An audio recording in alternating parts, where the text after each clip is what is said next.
बच्चों हम पारितंत्र पढ़ चुके हैं। पारितंत्र के जो जैविक घटक है उसमें सबसे पहला घटक जो आता है वो उत्पादक आता है। मैं आपको एक एक डिटेल में समझाऊंगा।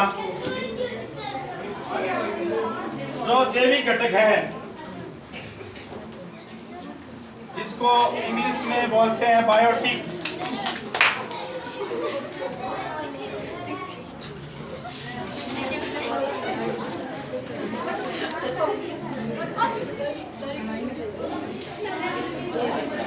Biotic component. तो जैविक घटक बच्चों तीन प्रकार के हैं। जो सबसे पहला है वो है उत्पादक और दूसरा है बच्चों उपभोक्ता और तीसरा है अपघटक। मैं आपको बारी बारी से तीनों का महत्व समझाऊंगा। उत्पादक, दूसरा उपभोक्ता और तीसरे है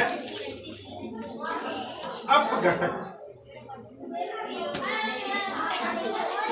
जैविक घटक मतलब जीव तीन प्रकार के हैं खाद्य श्रृंखला में। आप ध्यान से समझो, 10वीं क्लास के हिसाब से मैं एक्सप्लेन कर रहा हूं। सबसे पहले बच्चों हम पढ़ते हैं उत्पादक कौन है। ये इनको इंग्लिश में प्रोड्यूसर्स कहा जाता है। वास्तव में इनमें उत्पादन करने की क्षमता होती है। बहुत बार बच्चों अपने जर्नल वे में बनाते बोलते हैं कि पौधे अपना भोजन स्वयं बनाते हैं। तो वास्तव में ये भोजन है क्या? पेड़ पौधे वातावरण से कार्बन डाइऑक्साइड प्राप्त कर लेते हैं। भूमि से जड़ों द्वारा जल प्राप्त कर लेते हैं। भूमि से जड़ों द्वारा जल प्राप्त कर लेते हैं और सूर्य से प्रकाश प्राप्त कर लेते हैं, सनलाइट।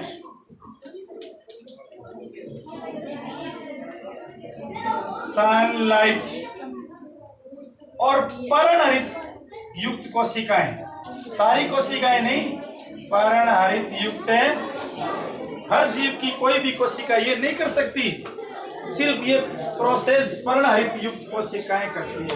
तो बच्चों एक तो बनाती है ग्लूकोज C6H12 O6, प्लस बनाती है ऑक्सीजन और प्लस बनाती है ये जल। तो बच्चों कोशिका के अंदर ही रह जाता है। ऑक्सीजन बच्चों प्राणियों में श्वसन में काम आती है। ग्लूकोज कोशिकाओं में जमा हो जाता है जो कि भोजन है। ये ग्लूकोज ही भोजन है, ये ग्लूकोज ही भोजन है। तो पेड़ पौधों में ये प्रक्रिया होती है। इस प्रक्रिया को जर्नल वे में प्रकाश संश्लेषण कहते हैं, जिसका इंग्लिश में नाम है फोटोसिंथेसिस, हिंदी में प्रकाश संश्लेषण। संश्लेषण शब्द बच्चों साइंस में आता है कि छोटे छोटे पदार्थों को जोड़कर एक बड़ा पदार्थ बनाना, वो प्रकाश संश्लेषण कहलाता है। तो ये पेड़ पौधों में यही भोजन है, पेड़ पौधों में यही भोजन है। तो बच्चों उत्पादक कौन है? वो जीव उत्पादक है जो प्रकाश संश्लेषण करने की क्षमता। आपको ये याद नहीं करना, ये तो मैंने समझाने की दृष्टि से बताया है। तो मैं नीचे लाइनें लिखूंगा ना, आप उनका स्क्रीनशॉट ले लेना, आपको वो याद करना है या आप लिख लेना। तो देखो ये तो भोजन है, ये प्रत्येक कोशिका में पाया जाएगा। C6H12 O6 आपने उत्तक पढ़े होंगे 9th क्लास में। एक फ्लोएम उत्तक होता है। फ्लोएम उत्तक सभी जगह इसको, जैसे ये पौधा है, ये भोजन पत्तियों में बनता है। प्रकाश। और बच्चों ये फ्लोएम है वो इसको पूरे पौधे में ट्रांसपोर्ट कर देता है।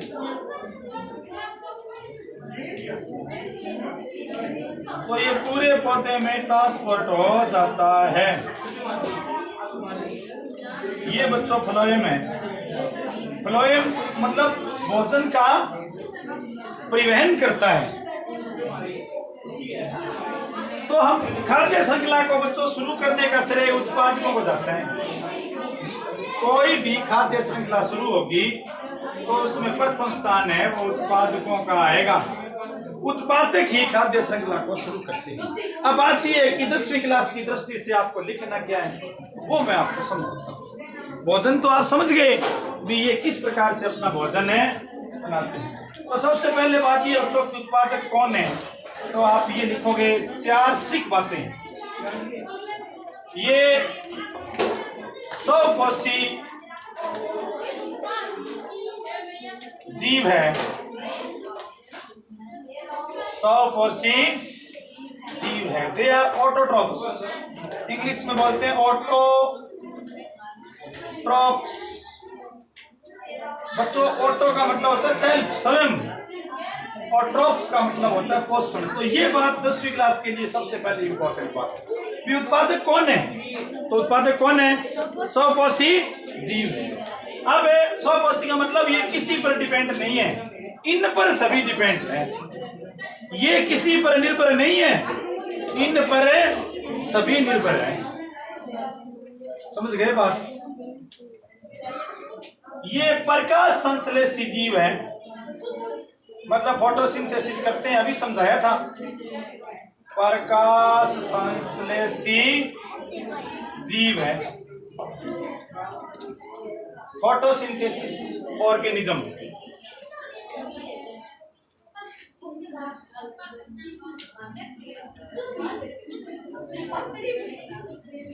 प्रकाश संश्लेषी जीव है। तीसरी बात ये बच्चों, ये प्रथम पोषण स्तर पर होते हैं। ये प्रथम पोषी स्तर है, पोषी स्तर है। फर्स्ट पर यही होते हैं। जैसे घास, घास को चूहा खाता है। उत्पादक कौन से स्तर पर है, प्रथम स्तर। यानी ये प्रथम पोषी स्तर है। किसी भी खाद्य श्रृंखला में ये पहला स्टेप बनाएंगे।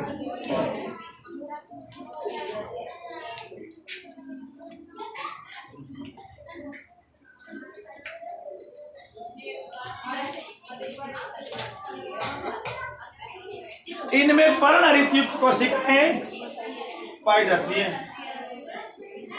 इनमें पर्णहरित युक्त कोशिकाएं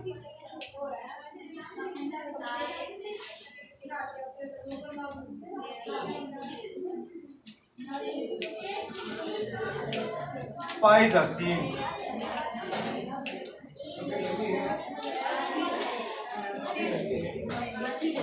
और ये खाद्य श्रृंखला में स्थिर होते हैं बच्चों।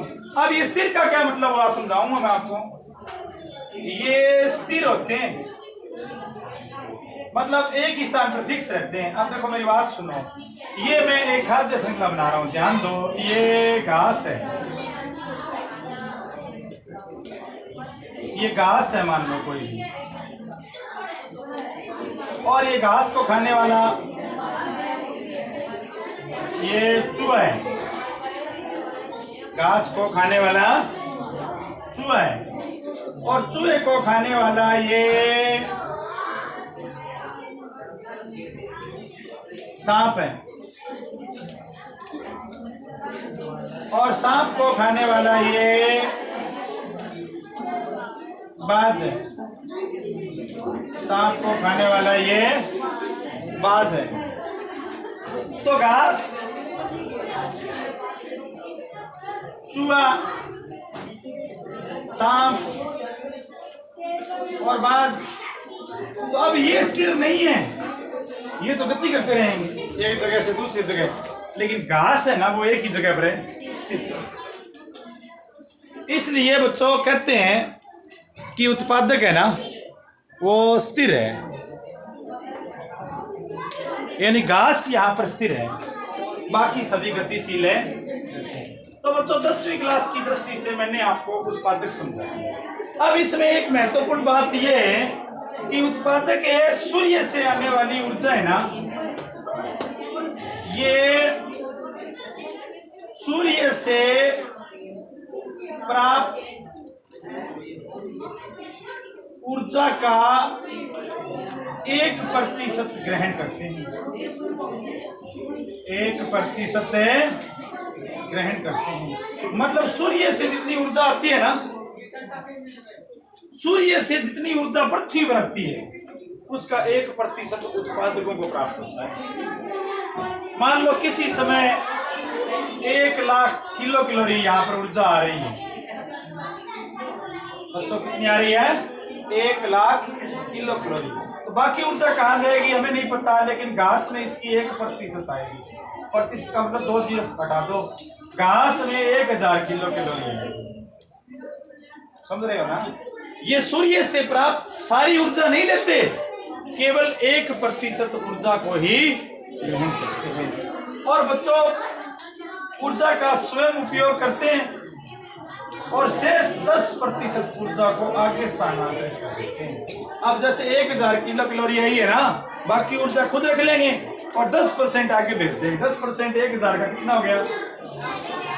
100 हो गया। कितना हो गया? यानी चूहे में कितनी जाएगी? 100 किलो कैलोरी ऊर्जा जाएगी। तो ये उत्पादकों की 5 स्टिक बातें हैं, 1 2 3 4 5।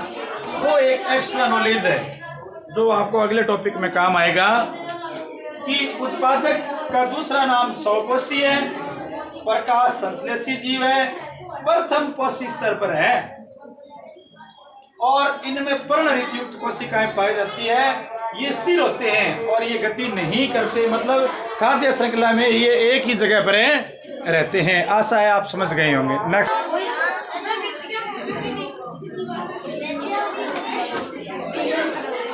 हाँ बच्चों, जो खाद्य श्रृंखला है उस पर हम उत्पादकों का प्रभाव पड़ेंगे। बहुत बार प्रश्न आता है कि उत्पादक के कार्य करने का तरीका क्या है, यानी उत्पादक किस प्रकार से कार्य करते हैं, उत्पादक किस प्रकार से कार्य करते हैं। बच्चों मैं आपको समझाता हूं। खाद्य श्रृंखला पर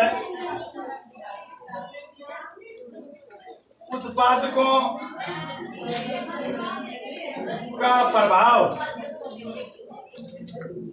उत्पादकों का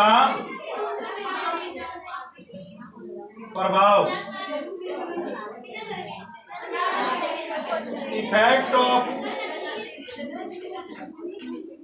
producers on food chain, on food chain. खाद्य श्रृंखला पर उत्पादकों का प्रभाव कैसे पड़ता है? मेरी बात सुनो। मैं एक खाद्य श्रृंखला लिख रहा हूं। घास, स्थल, खाद्य श्रृंखला,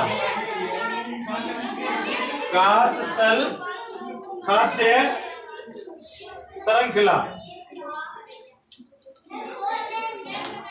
घास स्थल का मतलब बच्चों खाद्य श्रृंखला का नाम उत्पादक के आधार पर ही होता है। इसका मतलब इसमें शुरुआत में कौन होगा? घास होगा। शुरुआत में कौन होगा? घास। छोटे पौधे हैं, सामान्यतः घास का मतलब अपने खरपतवार ही समझते हैं। खरपतवार का मतलब जो अपने आप उग जाते हैं। लेकिन बच्चों घास 2 प्रकार की होती है। एक घास तो खरपतवार के रूप में होती है और दूसरी घास है वो कृष्ण घास होती है, जिसकी खेती की जाती है। जैसे गेहूं, गेहूं एक कृष्ण घास है, कल्टीवेटेड घास। गेहूं एक कृष्ण घास है, कल्टीवेटेड घास। तो घास का मतलब आपको सिर्फ खरपतवार है नहीं समझना है, घास का मतलब घास एक फसल भी हो सकती है, घास एक खरपतवार भी हो सकती है, घास चारा भी हो सकती है। गेहूं है बच्चों, गेहूं एक कृष्ण घास है, इसकी खेती की जाती है।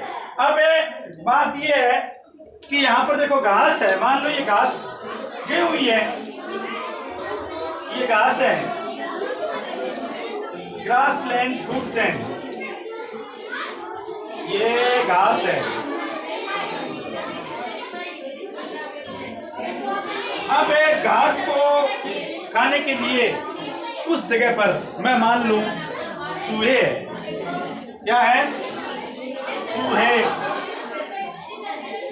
या बच्चों घास को खाने के लिए उस जगह पर है टिड्डे हैं, ग्रास हॉपर, घास को खाने के लिए उस जगह पर है टिड्डे हैं।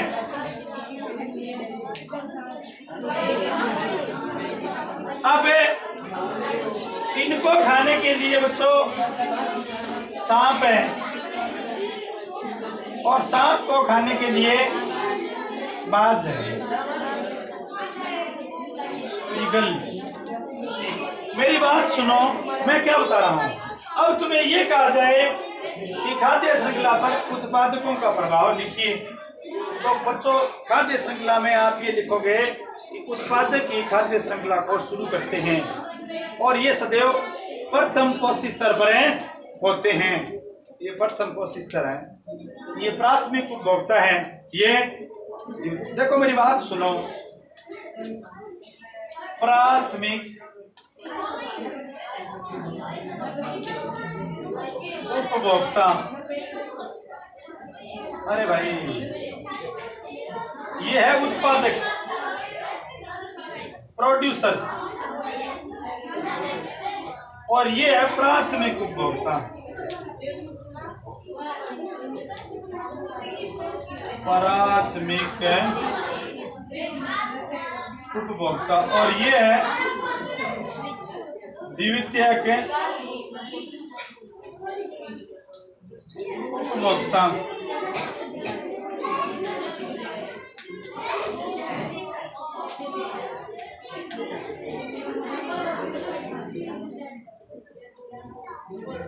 और ये है तृतीयक उपभोक्ता।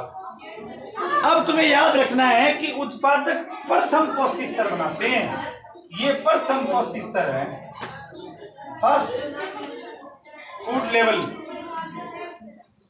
या फर्स्ट ट्रॉफिक लेवल, प्रथम पोषी स्तर। और ये कौन सा स्तर है, सेकंड। ये कौन सा है, थर्ड। ये कौन सा है, तो उत्पादक हमेशा प्रथम पोषी स्तर पर होते हैं।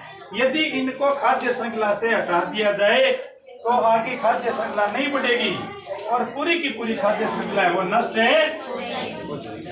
ये उत्पादकों का प्रभाव होता है। यदि पूरी खाद्य श्रृंखला के वास्तव में जो पालन आ रहा है वो खाद्य श्रृंखला ही है, वो सॉरी उत्पादक ही है, क्योंकि सूर्य के प्रकाश से भोजन बनाने की क्षमता सिर्फ है और सिर्फ है उत्पादकों में है। इसलिए ये कहें बच्चों कि भी किसी भी खाद्य श्रृंखला के रचयिता है, किसी भी खाद्य श्रृंखला के जो रचयिता है वो उत्पादक है तो ठीक रहेगा। यानी खाद्य श्रृंखला में उत्पादकों को हटा दिया जाए तो पूरी खाद्य श्रृंखला ही नष्ट है हो जाएगी। आप ये ठीक है, थैंक यू।